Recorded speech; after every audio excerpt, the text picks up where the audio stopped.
జై వాసవి. మనం ఈ వీడియోలో మల్టీపర్పస్‌గా యూజ్ అయ్యే రింగ్స్ ఎలా తయారు చేసుకోవాలో చూద్దాం. వీటిని చాలా రకాలుగా వాడొచ్చండి. శారీ టజిల్స్‌గా వాడొచ్చు, లేకపోతే బ్రోచ్ వర్క్‌లో వాడొచ్చు, ఇంకా జ్యువెలరీగా వాడొచ్చు. ఇలా ఎన్నో రకాలుగా ఈ టజిల్స్‌ని మనం వాడొచ్చు. చాలా ఈజీగా ఉంటుంది. మనం సిల్క్ థ్రెడ్‌తో చేసుకుంటామనమాట. సో, ఈ సిల్క్ థ్రెడ్‌తో టాజిల్స్ కోసం రింగ్స్ ఎలా తయారు చేయాలో మనం చూసేద్దాం. గోల్డ్ కలర్ రింగ్స్ ఉంటాయి కదా! ఆ రింగ్స్‌కి మనం సిల్క్ థ్రెడ్‌ని 6 పొరలు తీసుకోవాలి. అంటే నాట్ వేస్తే మనకి 12 పొరలు అయితుందనమాట. నీడిల్ కూడా మనం మళ్ళీ బీడ్స్ వేసుకోవాలి అంటే దానికి తగ్గట్టు నీడిల్ కూడా ఒకేసారి తీసుకోండి. ఈ రింగ్స్‌కి చుట్టూ మనం ఈ థ్రెడ్ నాట్ వేసుకున్నాం కదా! అక్కడ మళ్ళీ రింగ్ చుట్టూ ఒక నాట్ వేసేసి మనం బటన్ హోల్ స్టిచ్ అయితే ఎలా కుడతామో సేమ్ అలాగే దీన్ని కూడా నాట్ వేసుకుంటూ వస్తామనమాట. అంటే నీడిల్ తీసుకున్న తర్వాత రింగ్ కింద నుంచి నీడిల్ తీసుకుంటాము. అప్పుడు ఆ పైన థ్రెడ్ అనేది నీడిల్‌కి కింద అనేది వస్తుందనమాట. సో, అర్థమైంది కదా! నిదానంగా మళ్ళీ చూడండి. మీకు ఖచ్చితంగా అర్థమవుతుంది. అలా మనం చుట్టూ మనకి మన రింగ్ అంతా కూడా తీసుకుంటామనమాట. ఇది పొడవు అందాజుగా ఒక 25 ఇంచెస్ అప్రాక్సిమేట్‌లీ నేనిక్కడ పొడవనేది తీసుకున్నాను. అంటే ఆ రింగ్ సైజుని బట్టి అండి. మీది ఇంకా పెద్ద రింగ్ అనుకోండి, ఇంకా కాస్త ఎక్కువ తీసుకోవాల్సొస్తుంది. ఇంకా చిన్న రింగ్ అనుకోండి, ఇంకా కొంచెం తక్కువ తీసుకోవాల్సొస్తుంది. మీరిక్కడ ఈ వీడియోలో చూపించినట్టు మీరు రింగ్స్ అన్నీ రెడీ చేసుకోగలిగితే, ఈ రింగ్స్‌తో ఏమేమి చేయొచ్చు అనేది మళ్ళీ మనకి క్లాస్‌లో అనేది ఖచ్చితంగా వస్తుంది.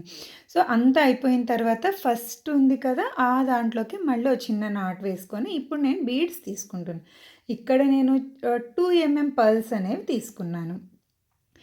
పర్ల్స్ అయినా తీసుకోవచ్చు, లేకపోతే గోల్డ్ బీడ్స్ అయినా తీసుకోవచ్చు. కానీ దీనికైతే 2 ఆర్ 3 చాలండి. అవైతేనే బావుంటాయి. సో, చుట్టూ కూడా ఒక 3 స్టిచెస్ వదిలేసి అంటే కరెక్ట్‌గా రావడం కోసం కౌంట్ చేసుకుంటూ వేసుకోగలిగితే చాలా నీట్‌గా వస్తుందనమాట ఇది. మన ఛానల్‌లో ఇలాంటివి మరెన్నో చూస్తామండి.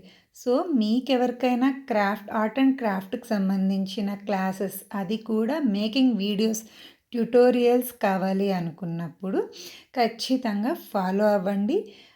సబ్స్క్రైబ్ చేసుకోండి. ఎందుకంటే మీరు వెంటనే చూడొచ్చు కాబట్టి. ఒకటి కాదండి, చాలా ఆర్ట్స్ అనేవి మనకి ఇందులో వస్తాయన్నమాట. సో, మీరు అందరూ ఫాలో అయిపోండి. ఇప్పుడు నేను ఈ పర్ల్స్ అనేవి చుట్టూ వేశాను. చూస్తున్నారా? మొత్తం నేనంతా కూడా వేశాను. అదే మీరు టాజిల్స్‌కి వేసుకోవాలి అంటే కింద మళ్ళీ సిల్క్ థ్రెడ్ కుచ్చు అనేది వస్తుంది కదా మనకు. సో, అందుకోసం కొంచెం వదిలిపెట్టేసి మీరు ఆ బీడ్స్ అనేవి వేసుకోవచ్చనమాట. ఇక్కడ నేను జస్ట్ ఇయర్ రింగ్స్ కోసం చేస్తున్నాను. కాబట్టి నేను పూర్తిగా వేసుకుంటున్నాను.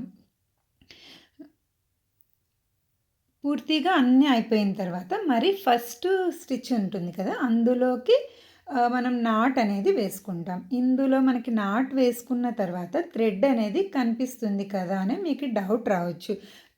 నాట్ వేసుకొని కట్ చేస్తే ఖచ్చితంగా థ్రెడ్ కనిపిస్తుంది. కానీ దాన్ని మనం టాజల్స్ వేసేటప్పుడు అనుకోండి, బ్యాక్ సైడ్ ఏదొస్తుందో మనం చూసుకొని బ్యాక్ సైడ్ కొంచెం గ్లూ అప్లై చేసి ఈ థ్రెడ్‌ని అక్కడ మనం అతికించేస్తామనమాట. అప్పుడు మనకి ముందర నీట్‌గా కనిపిస్తుంది. ఈవెన్ మనం జ్యువెలరీ చేసుకునేటప్పుడైనా, టాజిల్స్ వేసుకునేటప్పుడైనా, బ్రోచ్ వర్క్‌కైనా సరే మనకు ఖచ్చితంగా నాట్ అనేది ఉంటుంది. కానీ దాన్ని మనం బ్యాక్ సైడ్ మనం నీట్‌గా అతికించేసి చేసుకుంటాం కాబట్టి మీకేం డౌట్ ఉండదు. చాలా నీట్‌గా కనిపిస్తుంది. ఇప్పుడు ఈ టాజల్స్ అనేవి బాగా ఫేమస్ అవుతున్నాయి. సో, మీరు కూడా చాలా ఈజీగా చేసుకోవచ్చు. చాలా తక్కువ ఖర్చుతో చేసుకోవచ్చనమాట. సో, ఈ రింగ్స్ అనేవి రెడీగా పెట్టుకోండి. మీరు చాలా చేసుకోవచ్చు దీంతో. చూసారా? రింగ్‌కి వెనక బ్యాక్ సైడ్ అనేది మనం అలా అతికించేస్తే ముందర చాలా నీట్‌గా కనిపిస్తుంది. వీటిని టాజిల్స్‌గా వాడేసుకుందాం.